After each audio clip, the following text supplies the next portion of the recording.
사랑의 하나님, 감사합니다. 한 주도 우리에게 주어진 일과 우리에게 주어진 질문들을 가지고 세상에서 살다가 이 자리에 왔습니다. 당신의 법과 당신의 사랑을 따르겠노라 고백한 저희가 주의 말씀을 살아보려 하다 지쳐서, 아니 아예 잊고 살다 소망을 잃어버려서 이 자리에 다시 나왔습니다. 주님의 말씀으로 또 함께 예배하는 이 공동체와 더불어 다시금 우리에게 하늘에서 이미 이루어진 그 하나님 나라를 다시 품고 이 땅에서 살아갈 소망을 주시옵소서. 우리의 상한 심령과 부족한 모습을 이 시간 정직히 내어놓습니다. 가을의 한가운데 있습니다. 꽃들은 씨를 맺고 과실수는 열매를 맺고 하늘은 푸르름을 드러내는 이때 우리의 한 해의 결실을 돌아봅니다. 우리가 지난해보다는 조금이라도 자랐는지, 우리의 인격이 조금이라도 넓고 깊어졌는지, 그래서 우리의 주변이 저희를 통해 조금이라도 하늘의 복을 누렸는지 돌아보게 하여 주십시오. 낮은 자리 교회를 돌아봅니다. 기대와 염려 속에 한 해를 시작했습니다. 부족함을 더욱 드러내는 한 해였고 여러 도전들을 받아 반성하는 시간이었습니다. 늘 주님 나라를 꿈꾸며 이 땅에 살아내려 했지만 몰라서 또 게을러서 그리 살아보지 못한 저희들이었습니다. 우리에게 많은 눈길과 다양한 접촉은 부담이었지만 감사였습니다. 조금이라도 더 주가 원하는 그런 교회가 되기를 기도합니다. 다시금 감사드릴 것은 교회 밖 우리가 섬겨야 할 이들을 보는 시야가 습관적으로 생겼음을 고백합니다. 세상 풍조에 끌려가는 가치관이 아닌 세상의 선함을 정언하고 주의 나라를 쟁취하는 그리스도인으로서 살아갈 발걸음을 허락하심에 또한 감사합니다.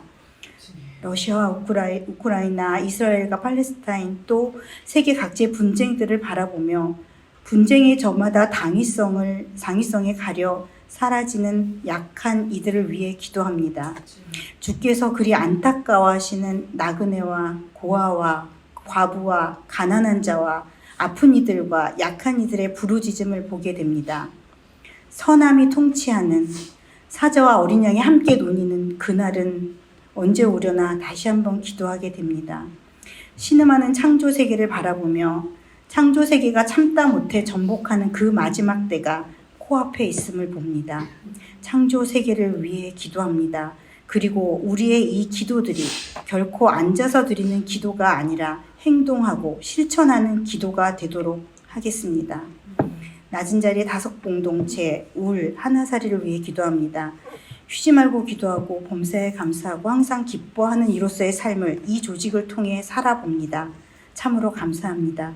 이 조직들을 위해 섬기는 이들을 축복하시고 하늘이 주시는 그 충만한 기쁨으로 채워주십시오. 낮은 자리 교회 목사님들을 위해 기도합니다.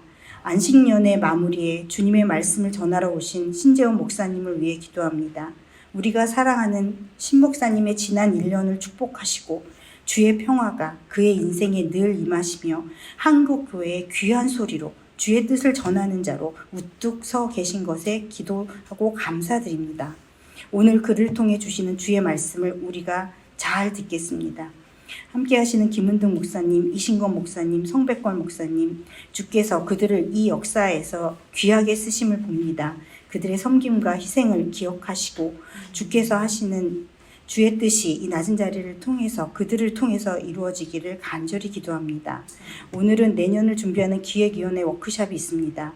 주님의 뜻에 귀 기울이며 계획하는 모임 되기를 기도합니다. 또한 낮은 자리 교우들을 위해 기도합니다. 아픈 이가 있습니다. 경제적으로 힘든 이가 있습니다. 마음이 어려운 이들이 있습니다. 지켜주시고 도와주시고 회복시켜 주십시오. 주 안에서 가족 되기를 우리가 주께 고백하였는데 잘 못 돌보았습니다. 용서하여 주십시오. 그리고 기도합니다. 주께서 지켜주시고 우리가 이 기도를 손으로 발로 적극적으로 행하도록 하겠습니다. 참 좋은 하나님 나라와 그 안에 이루어지는 선한 가치들과 그것으로 인해 주 안에서의 기쁨을 저희 안에 풍성하게 주께서 함께하여 주시옵소서. 예수님 이름으로 기도드립니다. 아멘.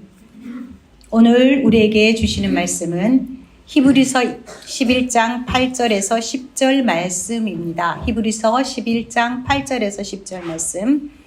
믿음으로 아브라함은 부르심을 받았을 때 순종하여 장래의 유업으로 받을 땅에 나아갈새 갈 바를 알지 못하고 나아갔으며 믿음으로 그가 이방의 땅에 있는 것 같이 약속의 땅에 거류하여 동일한 약속을 유업으로 함께 받은 이삭 및 야곱과 더불어 장막에 거하였으니 이는 그가 하나님이 계획하시고 지으실 터가 있는 성을 바랐습니다. 아멘. 자리에 앉아 주십시오. 오늘의 설교 말씀은 부르심을 받을 때라는 제목으로 식구인데 갑자기 손님처럼 느껴지시는 신재현 목사님께서 말씀 전해 주시겠습니다.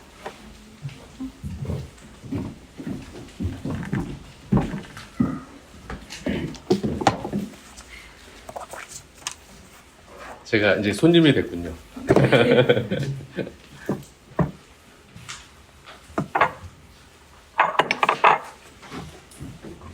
네, 이 시간이 그리우셨습니까? 네. 저도 이 시간이 여러분들을 뵙는 걸 굉장히 그리워했습니다. 물론 뭐 중간중간에 서로 뵀지만 또 이렇게 안식년을 마감하는 쯤에 뵙게 돼서 참으로 반갑습니다. 지나고 보니까 이 시간은 굉장히 말씀을 전하는 이 시간을 피하고 싶은, 할 수만 있다면 정말 피하고 싶은 시간인 동시에 너무나 그리운, 그리고 제가 여기에 설교할 때 내가 살아있구나 뭐 이렇게 호흡하는 느낌을 받곤 했는데 오늘 그런 시간이 아닌가 생각이 듭니다. 먼저 낮은 자리가 하나님 나라를 지향하도록 1년간 함께해 주신 우리 교수님들과 목사님 당연히 그렇고 교우분들께 진심으로 좀 감사 인사를 제가 드리고 싶습니다. 정말 열심히 애써주셔서 교회가 든든히 서나가는 모습을 보고 있으니까 저도 흐뭇합니다. 지난 7월이었죠. 제가 어떻게 지냈는지 중간에 근황을 한번 전했기 때문에 제가 어떻게 지냈는지는 대략 아실 거라 생각이 듭니다. 사진 보여주시면 이러고 지냈습니다. 첫 번째 사진, 저 중간 어디에 제가 갇혀 있습니다. 지금 둘러싸여서 보이지 않죠. 예, 장애 활동가로 좀 일을 하고 지냈습니다. 장애운동에서 활동가라는 건 사회복지사, 자원봉사를 통틀어서 그냥 사회복지에서는, 장애복지에서는 활동가 이렇게 표현을 합니다. 언론엔 거의 나오지 않았던 이야기죠. 물론 집회만 나갔던 건 아닙니다. 농성장에도 가고 또 교육을 받기도 하고 여러 가지 시설에 가서 장애인을 돕기도 하고 이런 일들을 하면서 지내왔습니다. 그냥 5, 6개월 정도 된 것 같네요. 그죠? 5, 6개월 채 안 되는 것 같은데 3월부터니까 그냥 간략하게 느낀 점을 말씀드리고 있습니다. 여타 다른 시위, 농성장과 다른 점이 장애인들 집회에 다른 점이 하나가 있습니다. 뭐냐면 주로 구호가 이런 거예요. 지역사회에서 함께 살게 해주세요. 언제나 배울 수 있게 해주세요. 가고 싶을 때 어디든지 갈 수 있게 해주세요. 혹시 이런 구호를 외치는 집회 현장 보신 적 있습니까? 없죠. 비장애인 우리에게 너무나 일상적이고 너무나 당연한 일인데 장애인들이 요구하는 건 바로 이런 거예요. 이동권, 교육권 이런 겁니다. 장애인들의 투쟁을 보면서 제가 느꼈던 건 타인을 쓰러뜨리기 위한 투쟁이 아니라는 거예요. 자신의 생존과 권리를 지탱하기 위해서 차별과 배제로 얼룩진 이 비장애의 중심적인 세상에 작은 규정을 내려는 거예요. 왜 그런가? 그래야지 정책을 결정하는 결정권자들이, 권력자들이 그제서야 눈을 돌리기 때문에 귀찮아 이렇게 되기 때문에 그러기 위해서 작은 균열을 위해서 몸부림치고 있는 것이죠. 안식년 기간 동안 이렇게 지내면서 사실 몸은 목회할 때보다 조금 더 바쁘게 보내지 않았나 생각을 합니다. 저녁 집회가 늦게 끝나기도 하고 아침부터 일찍 농성장에 나가기도 했고 또 토요일 날 같은 경우도 행사에 참여하는 일도 종종 있었습니다. 목회할 때는 예배 준비를 위해서 책을 읽거나 신방을 가는 것이 주 일이었다면 올해는 외부에서 많은 시간을 제가 보내면서 집에 딱 돌아와서 저녁에 돌아오면 책은 고사하고 말씀을 읽거나 묵상하는 것조차 쉽지가 않더라고요. 물론 저녁에 시간이 전혀 없었냐? 그렇지 않은데 이 피곤함을 좀 핑계 삼아서 성경에 손이 가지 않더라고요. 내가 목사 맞나? 이러지. 목회하면서는 일주일 동안 성경을 읽지 않는 교인들을 제가 책망했죠. 주중 모임에 뭐 새벽 기도에 나오지 않는 교우들은 믿음이 약한 신자로 너무나 내가 쉽게 단정지었지 않았나. 예, 죄송한 마음이 듭니다. 왜 직장인들이 그토록 불금불금 하는지 살아보니까 알겠더라고요. 살아보니까.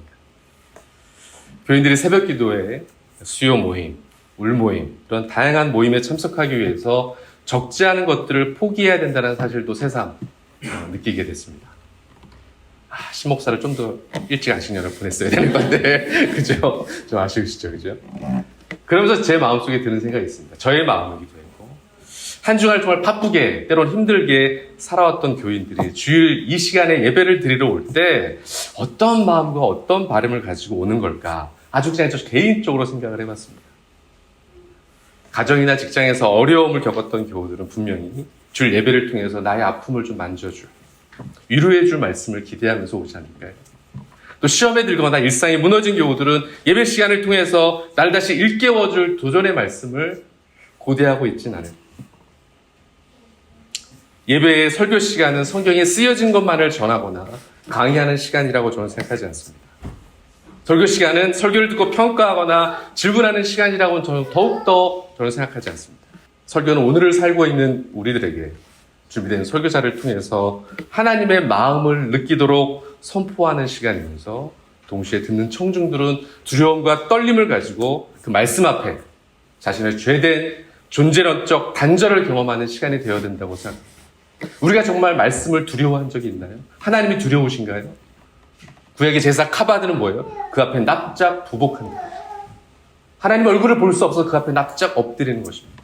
우리가 그런 시간을 언제 경험하고 있나요? 저는 그 유일한 시간이 바로 이 시간이 되어야 된다고 생각합니다. 종교개혁의 중요한 가치 중에 하나가 만인 제사장이죠. 그렇죠?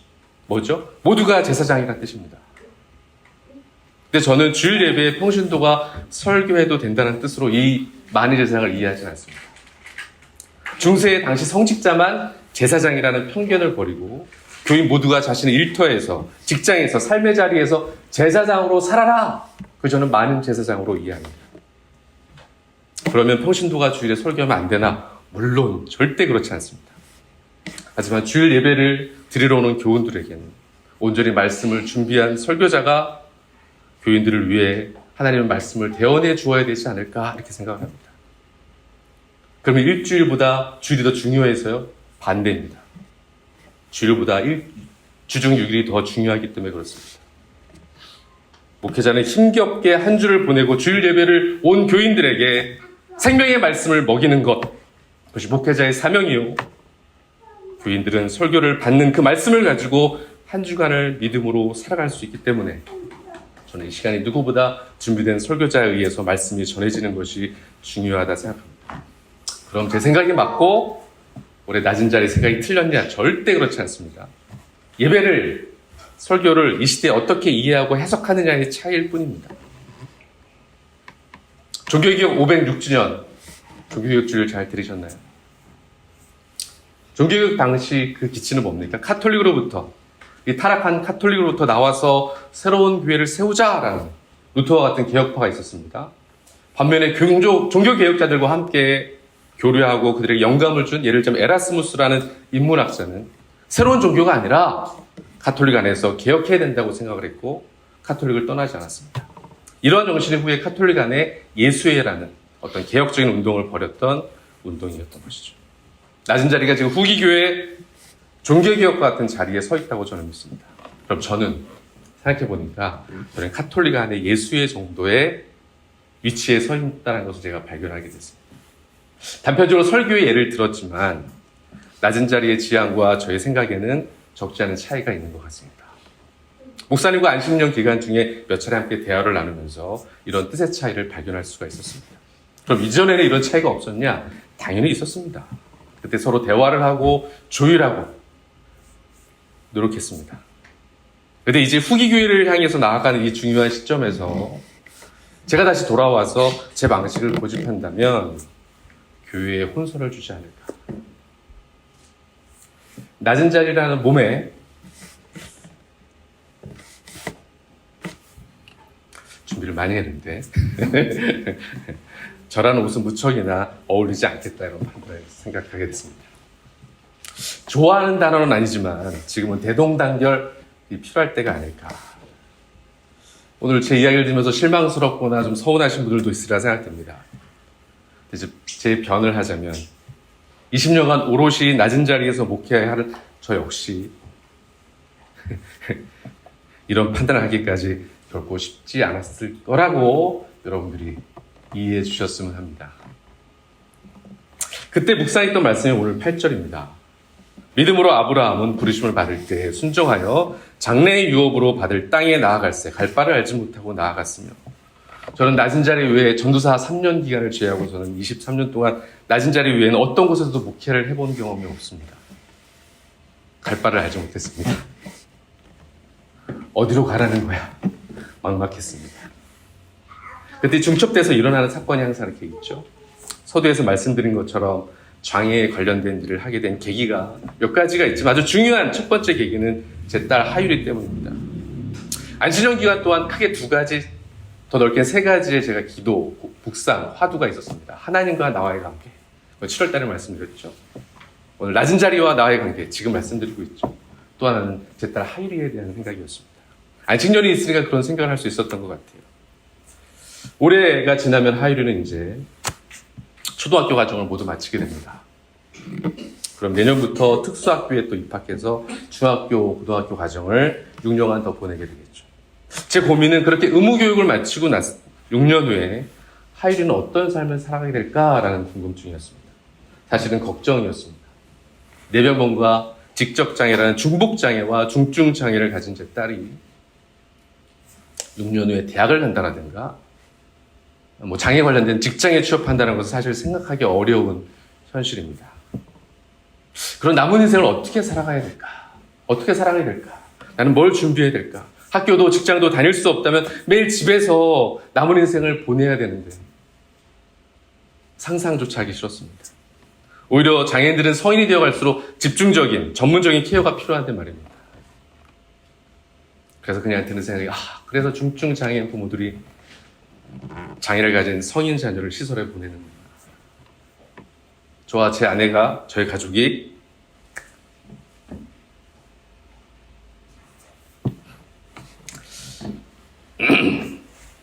죄송합니다. 막닥들에 대한 현실이기도 했습니다. 그래서 시간이 있으니까 하율이가 6년 후에 어떤 삶을 되는지 알아봐야 되겠다. 그래서 막 자료를 찾아보고 수소문을 했습니다. 그것들이 사회복지란 제도 안에서 성인장애인을 위한 주간보호센터, 학교와 비슷한 거죠. 성인이 되어서 프로그램도 있고 또래도 있고 식사도 하고 그나마 갈 곳이 있다는 것에 좀 안도감이 들었습니다. 그래서 송파 이런 데가 몇 군데가 있는지 다 파악을 했고 제가 직접 전화를 했습니다. 6년 후에 근데 그냥 상담을 받고 싶었어요. 제가 어떤 이야기를 들었을까요? 송파 세권 모두에서 휠체어를 탄 중증 장애인은 받을 수 없다는 답변이었습니다. 휠체어를 탄 중증 장애인을 받으려면 첫째, 건물에 엘리베이터가 있어야 되고요. 둘째, 공간이 지금보다 훨씬 넓어야 되고요. 장애인, 휠체어를 탄 장애인이기 때문에 인력도 더 필요한데 그렇게 하기에는 본인들의 시설이 협소해서 그리고 재원도 부족해서 받을 수 없다라는 이야기였습니다. 센터만을 탓할 수는 없겠죠. 국가의 복지가 더 재원이 충당되지 않는 이상 이 자본주의 사회에서 손해를 보면서 센터를 운영할 수는 없기 때문에 그렇습니다. 실망스러운 답변을 듣고 나서 그때 마음이 확 내려앉은 것 같았었는데 내려앉는 게 아니라 이런 생각이 들었습니다. 중증 장애인을 위한, 휠체어를 탄 장애인을 위한 주간보호센터가 없어? 그럼 내가 하지 뭐. 너무나 단순하고 무식한 생각이 확 그냥 떠올랐습니다. 신기했습니다. 막 낙심하고 막 원망해야 되는데 내가 하면 되지 뭐. 그렇게 생각을 하고 그럼 뭘 준비해야 되나 현실 속으로 들어왔습니다. 근데 장애에 관련돼서 제가 아는 것이 너무나 미천한 거예요. 제 아이에 관련된 거 말고는 별로 아는 게 없는 거예요. 복지사 자격증을 가지고 있었지만 그것으로 뭘 안다고 표현할 수는 없지 않습니까? 그때 우연히 이용인과 함께 장애인 인권 강사 교육을 받게 됐고 12주간 그리고 이런 사정을 송파솔루션 소장님께 말씀드렸더니 활동가로 일할 수 있는 자리를 좀 주셨습니다. 구절이 이렇게 말하고 있죠. 공동번역으로 말씀드리면 이렇습니다. 믿음으로 그는 약속받은 낯선 땅으로 가서 같은 약속을 받은 이삭과 야곱과 함께 나그네처럼 천막 생활을 하였습니다. 나이 50이 넘어서 그렇게 안 보이죠.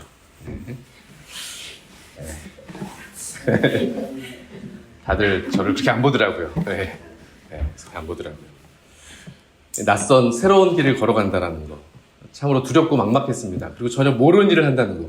사실 교회에서는 모르는 게 거의 없다고 봐야 됐거든요. 뭐든지 질문해오면 답을 줄 수 있었는데 그것은 제가 모든 게 모르는 거였습니다. 행정 하나하나도. 사실 막막했습니다. 그런데 또 뒤돌아보면 20년 전에 낮은 자리에 올 때도 아무것도 없었습니다. 근데 그냥 말씀 하나 붙들고 오지 않았나? 또 이런 마음이 맷집이 좀 생겼나 봐요. 그때 낮은 자리에서. 낯선 땅에서 천막을 치면서 풍천노숙하던 그때 아브라함 마음이 어땠을까? 그런데 아브라함이 왜 믿음으로 나아갔을까? 바로 모함의 가능성을 믿는 것이 아브라함의 신앙이 아니었을까요? 우리도 익숙한 길을 얼마든지 빨리 갈 수 있죠, 안전하게. 근데 가끔 모르는 길로 갈 때가 있죠. 조금 두렵기도 합니다. 하지만 뭐가 있을까요? 뭔가 새로운 걸 만나는 기쁨이 있어요. 예기치 못한 길을 가다가 분위기 좋은 카페를 이렇게 좋은 카페가 있네? 또는 아주 맛집을 발견할 수도 있고요. 때로 인생에서 의미 있는 친구를 낯선 길에서 만날 수도 있습니다. 바로 이것이 모함의 가능성을 믿고 나아가는 신앙이 아니었을까. 그 천막 생활을 하면서도 하나님을 붙들었던 아브라함의 신앙이 거기에 있지 않았습니다. 사진 하나 볼까요? 저는 요즘 장애인시설에서 장애인들이 탈시설할 수 있도록 장애인 몇 분을 돕고 있습니다. 이 사진은 여기 나오신 장애인분은 태어나서 지금 처음 버스를 타시는 거예요. 어린 시절 부모부터 장애를 가졌다는 이유로 키울 수 없다는 이유로 시설에 보내져서 한 번도 자신의 의지를 가지고 밖으로 나와본 적이 없습니다. 아니 뭐 병원 갈 때 그쵸? 시설차 타고 왔다 갔다. 야외 갈 때 시설에서 주어진 차 타고 왔다 갔다. 한 번도 대중교통을 이용해본 적이 없는 거예요. 그런데 저와 같은 조력자가 있으면 얼마든지 이분도 시설에 나와서 자기 결정권을 가지고 자기가 가고 싶은 곳에 가고 싶을 때 가면서 자립생활을 할 수 있었던 거예요. 근데 어느 누구도 그에게 관심 가져주지 않았던 것이죠. 제가 이렇게 일과 함께하면서 드는 생각은 장애인의 권리를 위해서 내가 뭔가 하다 보면 하루가 6년 후에 아니 또 성인이 되었을 때 지금보다는 조금 더 나은 세상이 되지 않을까라는 희망을 품고 나가고 있습니다.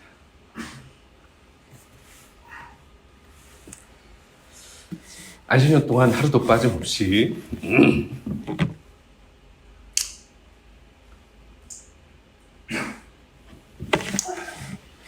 낮은 자를 생각하면서 기도했습니다.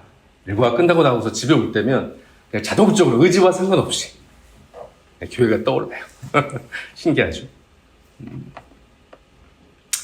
안식년이 끝나고 제가 주중에 이런 일을 한다면 장애 관련 일을 하면서 돌아와서 안식년 전과 같이 담임 목사직을 감당하는 것은 불가능하겠구나라고 생각이 들었습니다. 앞에서 예배와 설교가 얼마나 중요한지 제가 말씀드렸지 않습니까? 그것과 저의 삶이 일치할 수 없기 때문에 어쩌면 반대이기 때문에 저는 적합하지 않다 생각이 들었습니다. 오늘 10절에 이렇게 말을 하고 있습니다. 이는 그가 하나님이 계획하시고 지으신 터가 있는 성을 바랐습니다. 9절에서는 장막, 천막으로 얘기했다가 10절에서는 터는 뭐예요? 이동하지 않는 곳을 의미하거든요. 그 표현을 쓰고 있어요. 아브라함은 풍천 노숙하는 그 천막에서 드디어 뭐예요? 하나님의 견고한 터를 바라보고 소망하기 시작했다라는 거예요. 이것이 바로 신앙입니다. 이제 후기 교회를 준비하는 그 터를 세우는 이 시점에서 이때 필요한 것이 뭘까요? 하나님이 계획하신 터를 바라는 그 믿음. 그것이 오늘 여러분 그리고 저에게 필요한 것일 겁니다. 근데 그 과정이 멀리 보이기도 하고 저 역시 앞이 잘 보이지도 않는 것 같습니다. 언제 일을 다 하지? 두렵기도 합니다. 그런 마음이 들 때 할머니가 문득 떠올랐어요. 오래전에 돌아가셨지만 저희 할머니가 할머님에도 불구하고 알바를 하셨거든요. 다른 알바가 아니라 동네에서 고구마 줄기를 파는 작은 구멍가게에서 고구마 줄기를 벗기는 일. 그게 굉장히 귀찮은 일이거든요. 그걸 이제 벗겨서 갖다 내놓으시면 이제 그분이 돈을 주고 인건비 주고 다시 파는 거죠. 할머니 아침 일찍 가게에 나가셔서 한 소쿠리로 그냥 고구마 줄기 정말 이만큼을 받아가지고 머리에 이고 집에 들어오십니다. 그래서 팔면 2만 원이었나? 더 안 됐던 것 같기도 하고. 아침에 이렇게 소쿠리 이렇게 받아가지고 이제 쭈그리고 앉아서 고구마 줄기를 까는 그 모습을 보면서 제가 드는 생각은 뭔지 아십니까? 저 산더미 같은 걸 언제 다 까나. 저 언제 닦아고 계시나. 그런 걱정보다 그랬거든요. 근데 아침에 딱 깨어서 일어나면 하늘에 걸 때 까놓으셨어요, 밤새. 그리고 갖다 파시고, 갖다 줘주시고, 2만 원을 들고 오시는 거예요. 저는 그걸 보면서 오늘 그렇습니다. 어쩌면 저와 여러분에게 주어진 암담한 현실, 기도한다고 해서 드라마틱하게 변하지 않을 수도 있습니다. 그래서 힘겨움이 느껴질 수도 있을 겁니다. 그러면서 아브라함처럼 묵묵히 견뎌내며 털을 닦아내는 것, 그것이 신앙이 아닐까요? 마지막 하나 사진 더 볼까요? 제가 교회 단체 사진 중에 매년 우리가 찍는데 제가 제일 좋아하는 사진입니다. 왜 그러냐면 제가 너무 천진난만한 포즈를 취하고 있어서 이따 그래도 젊었나 봐요. 그죠? 30대입니다. 이때 30대. 예. 저는 23년 전 허름한 지하에서 이 장막 같은 곳에서 낮은 자리 교회를 시작했습니다. 이제 뭘까요? 다 사진에 집중하고 계시네. 제 머리 때문에 예빈이가 가렸죠, 아마? 유빈이가 가렸죠, 그죠? 예, 그렇습니다. 이제는 후기교회라는 털을 일구어가는 것이 낮은 자리의 소망이라 사명이라 생각합니다. 저 역시 낮은 자리가 어디에 있든 낮은 자리가 하나님의 터 위에 잘 세워지기를 그렇게 소망하고 기도하려고 합니다. 매일 저녁이 되면 불을 끄고 제가 듣는 음악이 하나 있습니다. 원래 한국 곡인데 영어로 번역이 돼서 좀 나오더라고요. 이렇더라고요. 노래 제 가사는 이렇습니다. I'm on octopus, dreaming on octopus. I can be anything my dreams. 나는 문어, 꿈을 꾸는 문어. 꿈을 꾸면 어딘지 갈 수 있지. 할배 때는 매일 듣는 음악입니다. 요즘 영어로 들어요, 우리 딸이. 네, 이렇습니다. 깊은 바닷속은 너무 외로워. 춥고 어둡고 차갑고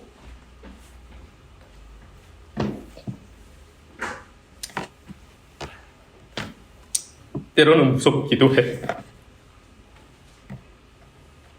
그래서 우울하다고 끝을 맺지만 이 노래는 항상 꿈을 꾸고 있습니다. 깊은 심연과 같은 바닷속에 계실지라도 꿈을 꿀 수 있는 저와 여러분 되시기를 간절히 축원드립니다. 기도하겠습니다.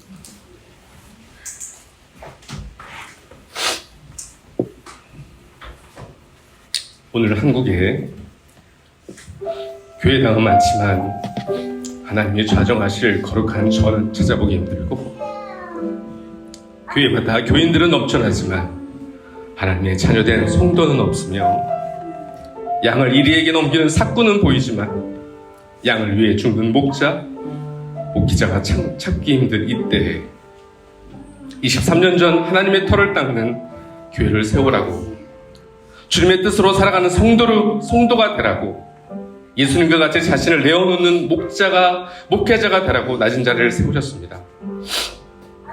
예수님이 바라보시며 고대하던 그 일을 낮은 자리가 후기교회를 통해 감당하게 하여 주옵소서. 차별과 탐욕으로 점철된 이 땅에서 하나님의 공의와 사랑이 입맞추는 터를 세우는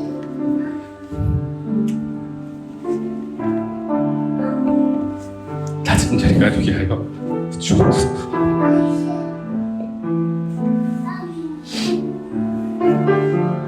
예수님의 이름으로 기도드렸습니다.